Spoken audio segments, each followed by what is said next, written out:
मुकेश के बलिदान के बाद गांव में शांति छा गई। काल वृक्ष की राख और भैरवीय खोरी की शक्तियों को पूरी तरह से नष्ट कर दिया गया था। लेकिन कुछ कहानियां कभी खत्म नहीं होती। कुछ समय बाद गांव में अजीब घटनाएं फिर शुरू हो गई। इस बार ये घटनाएं केवल जंगल तक सीमित नहीं थी। लोगों के घरों में रहस्यमय साए दिखाई देने लगे।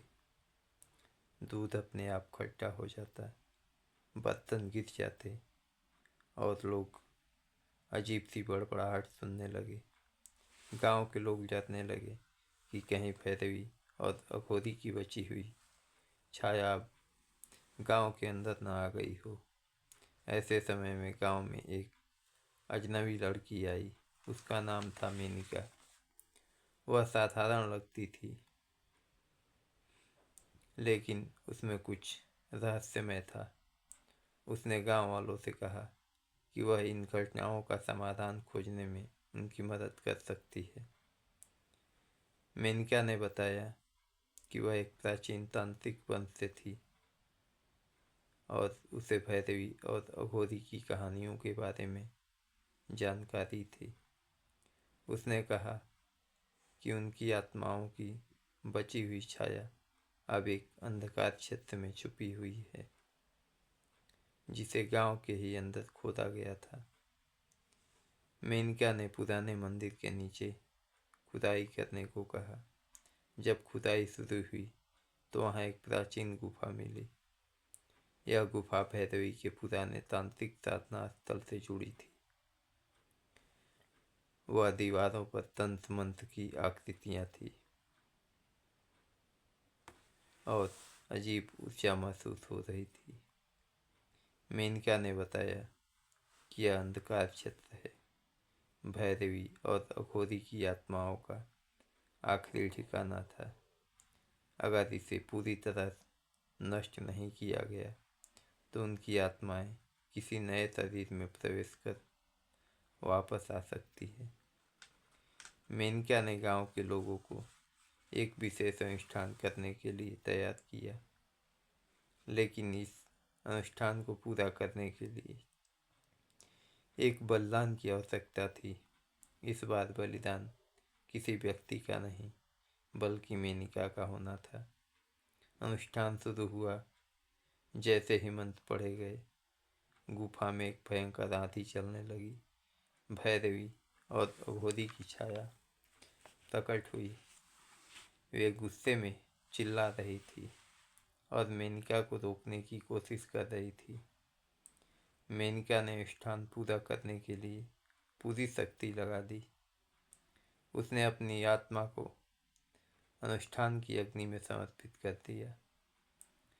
इससे एक दिव्य प्रकाश फैला और भैरवी और अघोरी की छाया हमेशा के लिए नष्ट हो गई।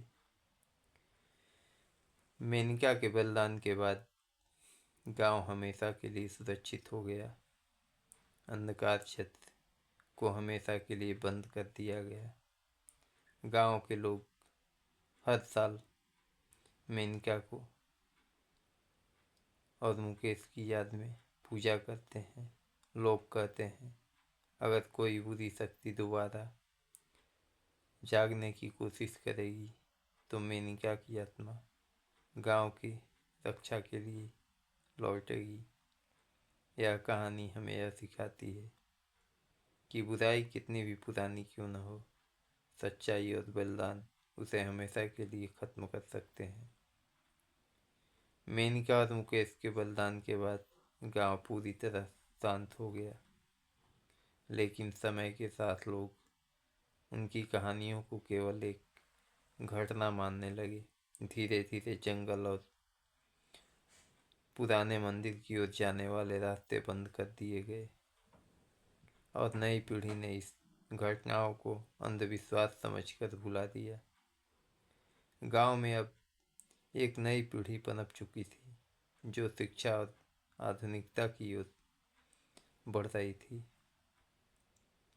उन्हीं में से एक था अजय, जो विज्ञान में गहरी रुचि रखता था। अजय ने अपने दोस्तों के साथ मिलकर पुरानी कहानियों के बारे में शोध करने का फैसला किया। अजय का मानना था कि भैरवी और अघोरी की शक्तियों को पीछे कोई प्राकृतिक घटना या वैज्ञानिक कारण हो। उसने अपने दोस्तों के साथ मिलकर पुराने मंदिर और अंधकार क्षेत्र की ओर जाने का निश्चय किया। जब अजय अपने दोस्तों के साथ मंदिर पहुंचा तो वहां कुछ असामान्य दिखा। मंदिर के पास की जमीन धंसने लगी और एक गहरी सुरंग प्रकट हुई। यह वही गुफा थी जिसे मेनका ने बंद किया था। अजय ने बिना किसी भय के सुरंग के अंदर जाने का फैसला किया। गुफा में उन्होंने एक प्राचीन तांत्रिक तंत्र पाया जिसमें भैरवी और अघोरी की बची हुई शक्ति को फिर से जागृत करने की विधि लिखी थी। ग्रंथ पर खून के धब्बे थे और उसमें लिखा था, जो एक बार नष्ट हुआ वह फिर से जन्म ले सकता है, अगर उसे सही समय पर सही बलिदान मिले। जैसे ही अजय ने ग्रंथ को छुआ, गुफा में अजीब आवाज़ें गूंजने लगी। भैरवी और अघोरी की छाया अचानक प्रकट हुई। उनकी उपस्थिति ने अजय और उसके दोस्तों को हिला दिया, लेकिन भैरवी ने इस पर हमला नहीं किया। उसने कहा, तुमने हमें जगाया है, अब तुम्हें हमारी शक्ति का वाहक बनना होगा। भैरवी और अघोरी ने अजय के दिमाग को नियंत्रण करने की कोशिश की, लेकिन अजय की वैज्ञानिक समझ और उसकी जिज्ञासा ने उसे उनसे लड़ने की शक्ति दी। अजय और उसके दोस्त ने गांव लौटकर लोगों को सारी बात बताई, लेकिन इस बार गांव के लोग डरने के बजाय एक साथ खड़े हो गए। उन्होंने महसूस किया कि यह केवल अजय की लड़ाई नहीं थी, बल्कि पूरे गांव का कर्तव्य था। गांव वालों ने ऋषि के पुराने ग्रंथों की खोज की और त्रिनेत्र रत्न की बची हुई शक्ति, उसकी ऊर्जा को फिर से सक्रिय करने का निर्णय लिया। अजय ने महसूस किया कि भैरवी और अघोरी को हमेशा के लिए खत्म करने के लिए किसी भी आत्मा का बलिदान देना होगा। उसने अपने दोस्तों और गांव वालों से कहा, यह लड़ाई विज्ञान और विश्वास के मिलन की है। मैं अपने जीवन को गांव के भविष्य के लिए अर्पित करूंगा।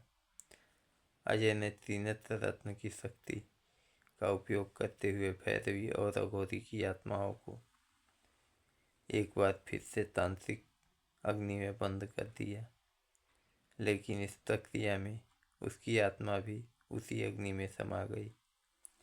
अजय के बलिदान के बाद गांव ने अंधकार क्षेत्र को पूरी तरह से सील कर दिया। उस स्थान पर एक बड़ा सा स्तंभ खड़ा किया गया जिस पर लिखा था, यहाँ साहस, बलिदान और सत्य की विजय हुई। गांव ने अजय को एक नायक के रूप में सम्मान दिया, लेकिन गांव के बुजुर्ग कहते हैं कि भैरवी और अघोरी की छाया पूरी तरह से खत्म नहीं हुई है। अगर कोई लालच या अज्ञानता के कारण गुफा को खोलने की कोशिश करेगा तो बुराई फिर से लौट सकती है। यह कहानी अब नई पीढ़ी के लिए प्रेरणा बन गई है कि सच्चाई और साहस के साथ हर बुराई का सामना किया जा सकता है, चाहे वह कितनी भी ताकतवर क्यों न हो।